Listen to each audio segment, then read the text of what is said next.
retrait du projet de loi de bioéthique. Et parmi les jeunes, ce sont même pour les 18-24 ans, 64% d'entre eux qui souhaitent le retrait de ce projet de loi de bioéthique.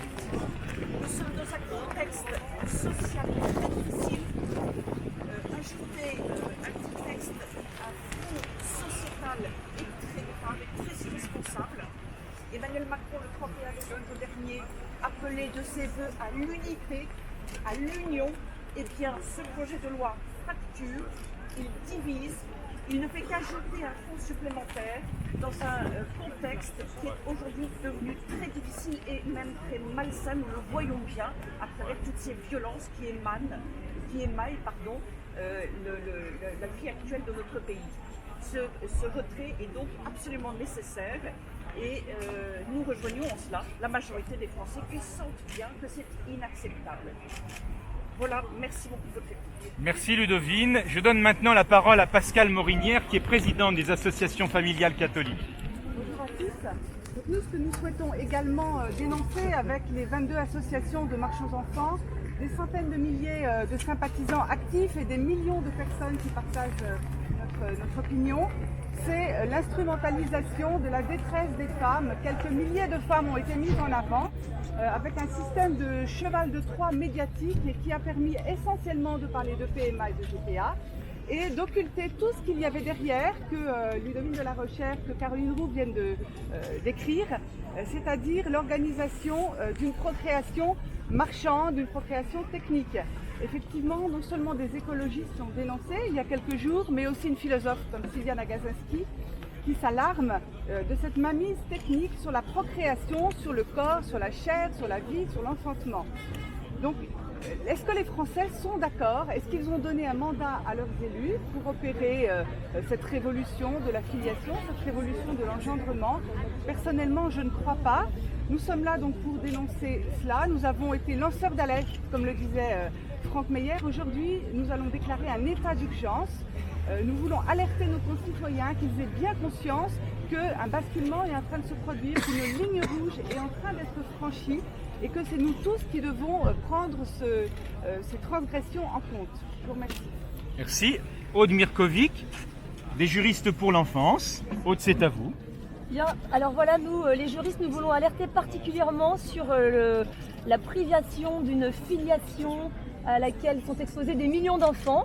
C'est-à-dire que bien sûr, pour satisfaire les désirs des uns, les projets ou les profits des autres, on s'apprête tranquillement à priver les enfants de leur filiation charnelle, de la filiation connectée à la réalité. Bien entendu, les premiers concernés sont les enfants à venir des PMA avec des donneurs dans une branche, dans deux branches, pour certains carrément privés d'une lignée paternelle, remplacée par une deuxième lignée maternelle, mais c'est une filiation qui est fictive et qui ne peut pas remplacer la réalité dont ils sont privés. Mais il y a aussi tous les autres enfants dont la filiation s'est fragilisée, parce qu'à partir du moment où la loi fait prévaloir l'intention des adultes sur la réalité, alors les enfants sont soumis aux aléas des décisions, des désirs des adultes et c'est à eux de s'adapter. Et non, les enfants n'ont pas moins de droits que les adultes, ils en ont autant et les droits de l'enfant sont la responsabilité du législateur. Et voilà, et c'est pour ça que nous sommes là, pour demander aux sénateurs de faire leur travail. La justice, c'est le respect des droits de tous et nous demandons aux législateurs de fonder la loi sur la justice et non pas sur les revendications des uns ou des autres. Merci beaucoup. Merci beaucoup Aude. C'est Patrice Aubert qui va prendre la parole maintenant, au nom de l'association Les Poissons Roses. Bonjour, donc les Poissons Roses sont, comme vous le savez, une plateforme de réflexion de chrétiens à gauche. Nous revendiquons ce positionnement à gauche et nous sommes fiers de participer à cette grande marche, à ce rassemblement, au nom de la gauche humaniste qui a oublié, semble-t-il, son message humaniste justement. Nous pensons que tout ce qui est proposé va amener obligatoirement une commercialisation croissante du vivant. Et nous nous étonnons que les forces de gauche ne s'élèvent pas contre cette montée du marché concernant le vivant. Nous avons diffusé il y a quelques mois un rapport sur la famille durable. On s'aperçoit quand on examine l'évolution de la société depuis une trentaine d'années qu'il y a un détricotage systématique, progressif, au nom de l'utilité, au nom de la facilitation des démarches administratives, qui aboutit aujourd'hui au résultat qui nous est proposé.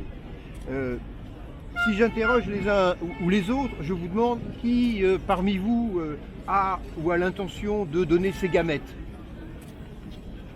Nous avons posé cette question à nos amis députés et sénateurs.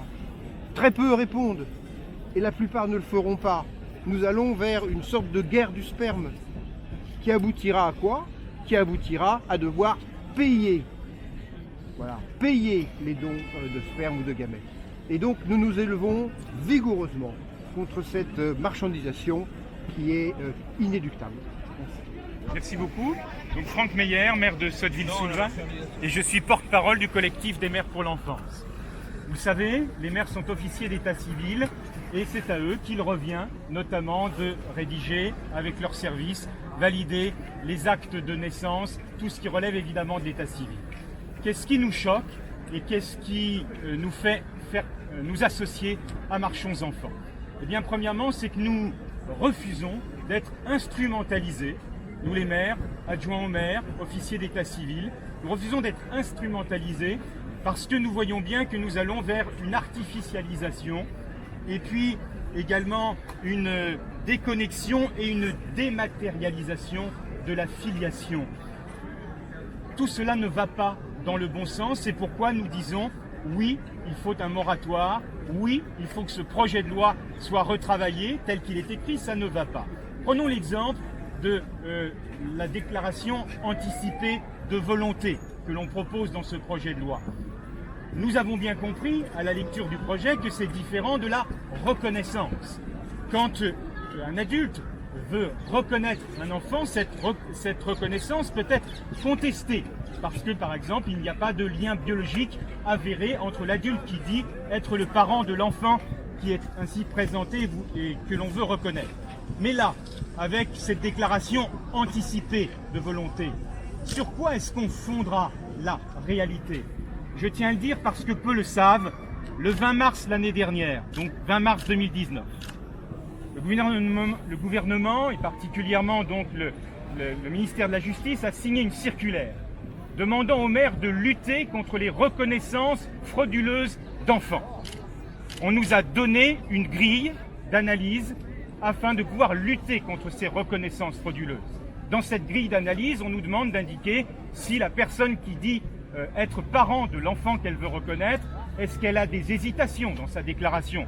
Est-ce que ses propos nous semblent incohérents? Est-ce que la personne qui vient avec elle paraît la mettre sous influence, etc. Vous retrouverez tout cela dans la circulaire du 20 mars 2019. Et nous, les maires, nous devons répondre à toutes ces questions. Demain, pour la reconnaissance anticipée de volonté, qui ne repose, je le rappelle, que sur la volonté, est-ce qu'il nous faudra aussi poser de telles questions pour savoir si finalement telle ou telle personne qui se prétend parent l'est véritablement? Non, je le disais tout à l'heure, nous allons vers une artificialisation de l'état civil, vers une dématérialisation. Eh bien, les maires refusent d'être pris en otage. C'est pourquoi nous avons demandé aux sénateurs que la liberté de conscience, et donc une clause de conscience, soit prévue de toute façon dans le projet de loi, quel qu'il soit, même au moment de sa réécriture, ce que nous demandons. Parce que ce projet de loi pose de telles questions de conscience qu'il nous semble que cette liberté de conscience, oui, elle doit être défendue. Ça ne doit pas rester lettre morte, simplement un droit constitutionnel qui, dans les faits, ne serait pas accordé ni aux médecins, ni aux chercheurs, ni aux maires. Donc non à l'instrumentalisation que l'on voudrait faire des élus. Merci de nous avoir écoutés. Peut-être y a-t-il quelques questions et peut-être certains qui sont ici pourraient encore y répondre. Est-ce que vous avez pas l'impression quand même que la majorité et même les sénateurs de droite ne vont pas lâcher votre combat aujourd'hui, vu que l'actualité est dominée quand même par les questions sociales, et que du côté de la majorité, on a quand même l'intention d'afficher au moins une réussite avec le passage, avec l'adoption de cette loi, et qu'à droite, et pourtant majoritaire au Sénat, il y a un vrai malaise par rapport à ça. Il y a un vrai malaise partout et dans tout parti. Je tiens à le dire parce que les maires pour l'enfance ont été auditionnés au Sénat et nous avons rencontré des sénateurs, mais aussi avant des députés de tout parti politique. Eh bien, je me rends compte qu'il y a un malaise partout. Et je ne comprends pas ce malaise. Pourquoi est-ce qu'il faut qu'on parle de développement durable sans parler de développement humain durable? Il y a quand même là une aberration, une sorte de sujet dont il serait impossible de parler. Et vous avez raison, l'hypothèse que vous faites est possible. Mais je le redis, ce n'est pas une question de parti politique. Moi, j'ai rencontré des personnes qui vraiment étaient en état d'émotion, des parlementaires, en me disant « mais vous n'imaginez pas la pression à laquelle nous sommes exposés ». Alors je l'entends bien, en politique, évidemment, ce n'est pas une position facile que de rappeler, pourtant ça devrait peut-être l'être, qu'un enfant a besoin de son père et de sa mère. Mais ça n'est pas facile parce qu'il semble y avoir une interdiction de penser de cette manière. Mais précisément, c'est là notre liberté. Et je pense que ce serait la grandeur du Sénat, que l'on soit un sénateur de droite, un sénateur de gauche, de la République en marche, mais il n'y en a pas, je crois, enfin je ne me rappelle plus très bien. Eh bien, quel que soit le choix politique que l'on ait fait, là c'est un choix humain dont nous parlons. Le risque que vous évoquiez existe, mais je crois que le Sénat doit avoir le courage de le relever. Et pour aller compléter la question que vous avez faite, moi j'ai été choqué de quelque chose. Il y avait un amendement qui avait été apporté concernant la liberté de conscience. Comment se fait-il que la commission spéciale du Sénat ait annulé cet amendement? Mais enfin, est-ce que c'est la grandeur de notre démocratie, de notre République, que d'annuler un tel amendement? Mais bien sûr que non. La liberté de conscience est le dernier rempart contre le despotisme. Et ce rempart-là, dans notre République, céderait, s'effondrerait. Mais alors, ce serait un signe absolument terrifiant de l'avenir. Et le sociétal n'a pas vocation de sauver le social. Hollande nous avait déjà fait le coup avec le mariage pour tous. Et là, du coup, Macron va nous faire le coup pour sauver ce qui est en train de se passer. Le sociétal n'a pas vocation à sauver le social. Qu'est-ce qui vous inquiète le plus? De priver sciemment un enfant d'un père et d'une mère. C'est fondamental.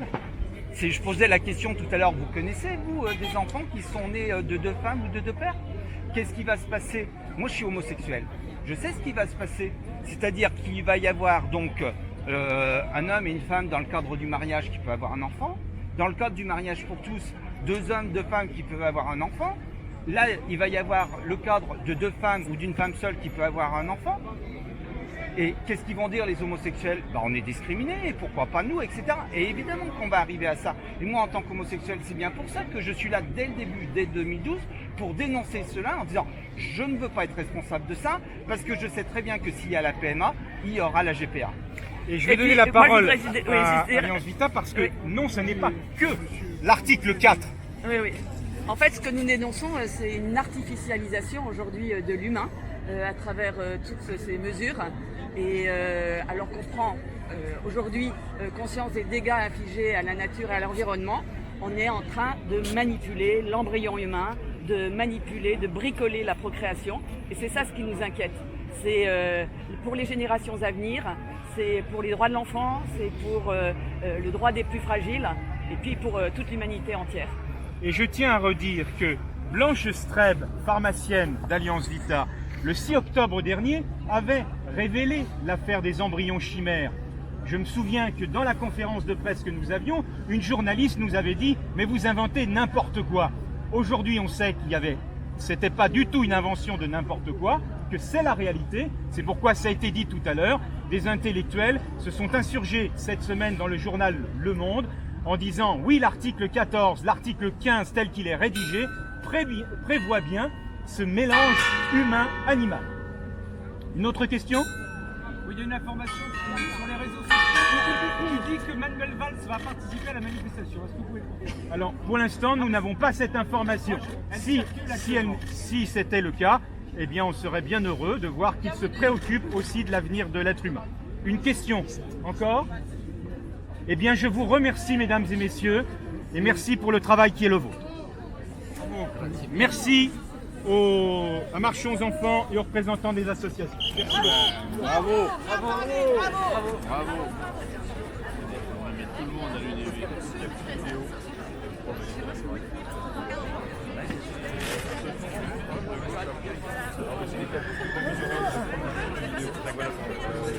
Pardon, excusez-moi, vous avez...